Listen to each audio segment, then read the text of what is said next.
Black Bengal ছাগলেরও এত দুধ হয়?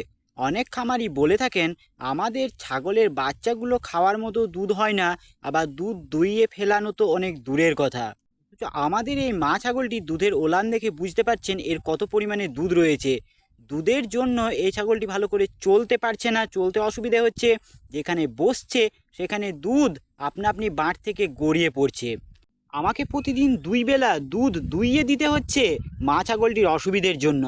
নমস্কার বন্ধুরা, আপনার খামারের মা ছাগলটিরও অনেক বেশি পরিমাণে দুধ হবে, তার জন্য আপনাকে কোনো ভিটামিন, কোনো সিরাপ কিছুই খাওয়াতে হবে না।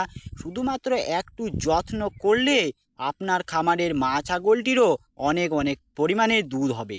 আমাদের এই ব্ল্যাক বেঙ্গল জাতের মা ছাগলটি চলতি ইংরেজি মাসের 4 তারিখে একটা বাচ্চা দিয়েছে।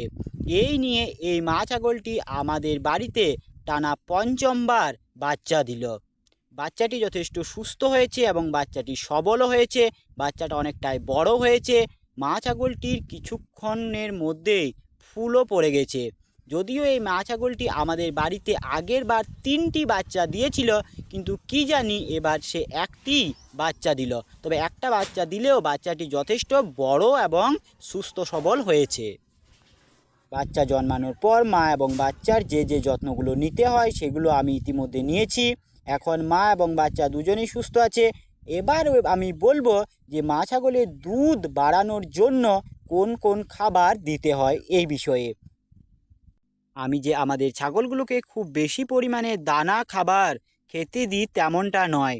আমাদের খাসি এবং পাঁঠাগুলোকে আমি 2 বেলা দানা খাবার খেতে দিলেও মা ছাগলগুলোকে একবারই সকালবেলায় আমি দানা খাবার খেতে দিই।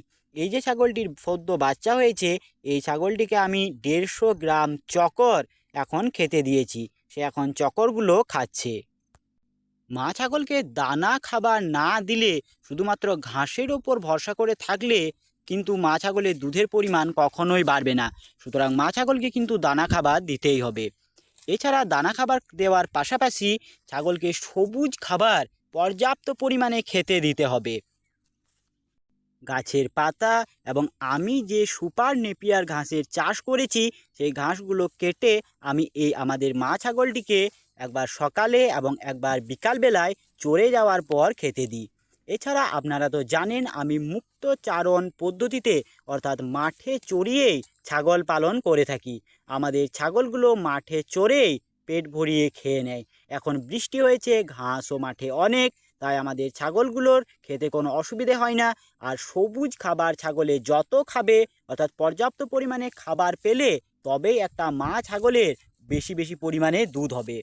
তাছাড়া সবচেয়ে বড় ব্যাপার যেটি হচ্ছে সেটি হচ্ছে ছাগলকে সঠিক নিয়মে এবং সঠিক সময়ে কৃমিনাশক ওষুধ খাওয়ানো। একটা গাভীন ছাগলকে, যখন ছাগলটি গাভীন থাকবে তখন গাভীন হওয়ার 1 মাস পর এবং বাচ্চা দেওয়ার 1 মাস আগে ফ্যানব্যান্ডাজল কম্পোজিশনের কোনো কৃমিনাশক ওষুধ দিয়ে ছাগলকে কৃমি নাশ করাতে হবে। ছাগলের পেটে যদি কৃমি থাকে তাহলে কখনোই মা ছাগলের শরীর লাগবে না এবং ছাগলের দুধের পরিমাণ বাড়বে না। সুতরাং কৃমিনাশক করানোটা অত্যন্ত গুরুত্বপূর্ণ একটা বিষয়। তাছাড়া এখন গ্রীষ্মকাল, ছাগলকে জলের সঙ্গে অল্প পরিমাণে গুড় মিশিয়ে দিয়ে সেই জলটি খাওয়াবে। এই যত্নগুলো নিলে আপনার খামারের ছাগলেরও দুধের কোনো ঘাটতি থাকবে না। আমাদের সব ছাগলেরই অনেক বেশি পরিমাণে দুধ হয়। ভিডিওটি এখানেই শেষ করছি। ভিডিওটি দেখে কেমন লাগলো তা অবশ্যই কমেন্টসে জানাবেন। ততক্ষণে ভালো থাকবেন, সুস্থ থাকবেন। দেখা হচ্ছে অন্য একটা ভিডিওতে। জয় কৃষাণ।